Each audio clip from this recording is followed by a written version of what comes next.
All right, so Adrien Broner. All right, this is some good news.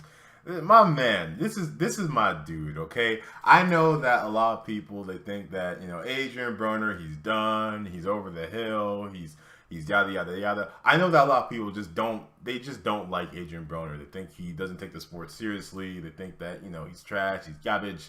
In my personal opinion, I think he's a great boxer. I think that I think he's an elite fighter, just not at 147. And if you really take the time to analyze what Adrien Broner has done, um, uh, you gotta commend him for at least taking those challenges, like facing the Marcus McDonald's of the world, the Sean Porters of the world. Adrien Broner, he won. The only losses that he actually has on his record are at 147. He's always looked like, to me, a 140 pounder. I mean, I don't know why. Well, I do know why he moved up to 147 because all the money fights are there.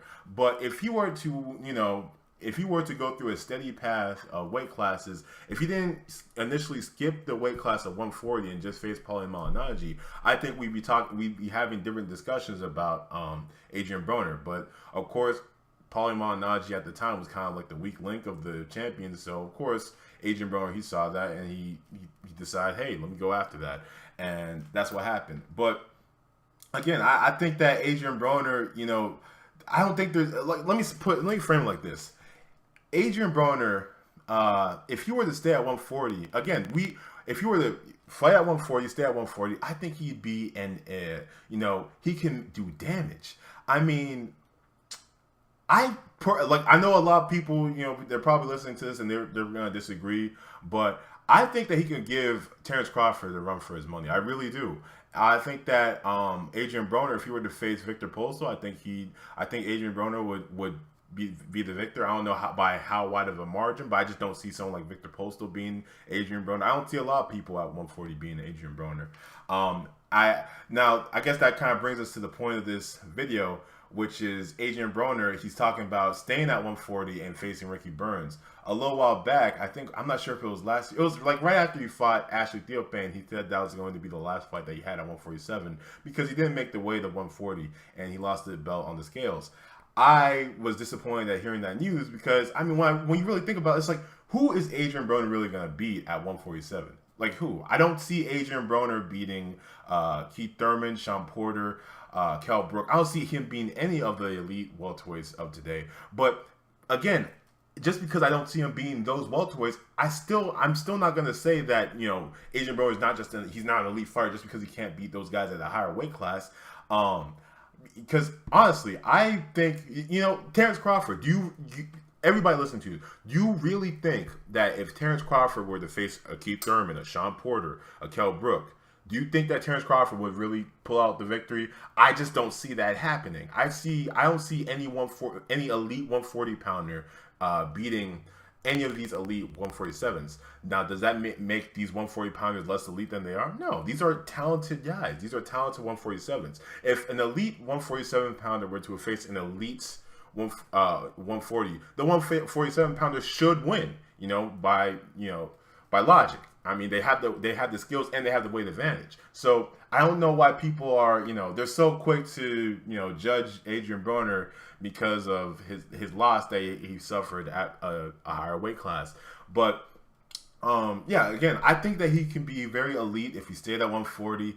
I don't want to see him against 147 pounders. I've seen enough. I know what I need to know, and I just don't see him beating any of those guys. The only person I see him having a good chance at beating is probably maybe like a Danny Garcia, Manny Pacquiao, Jesse Vargas.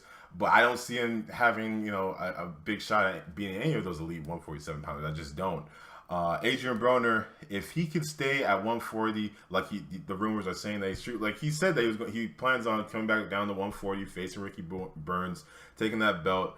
And if he does, I'd be very happy because I want him to stay down at 140. I want him to reign and make a name for himself at 140 because I think that Adrien Broner, he has a chance to not only turn his career around, but just get recognized for the fighter that he is. I mean, again, 147. You're not gonna beat any guy. I don't think you're gonna beat anybody at 147. But I'm not going to take that away from Adrien Broner. I think that those 147 pounders at 147 are great 147 pounders. I just do. Again, I don't see many people beating any. I don't see any 140 pounder beating a Keith Thurman, Sean Porter, Kell Brook at this time. I just don't. So hopefully this is true. Hopefully Adrien Broner gets a fight with Ricky Burns. Hopefully they square it off. And since I'm a fan of Adrien Broner's, hopefully Adrien Broner wins, takes the belt, and maybe unifies another title, and then maybe we can be looking at a rivalry between Adrien Broner and Terrence Crawford. I think that would be magnificent. I'd love to see a fight with Terrence Crawford and Adrien Broner somewhere down the line. I would like Adrien Broner to get a couple more names on his resume, like being a few more champions to get to Terrence Crawford. But yeah, if we can see that, if we can see a Terrence Crawford and Adrien Broner fight somewhere down the line, that's a prize fight right there. That's a lovely prize fight. So yeah, those are my thoughts on that. Let me know what you guys think. A casual fan here. I guess I'll be back with some more shit later.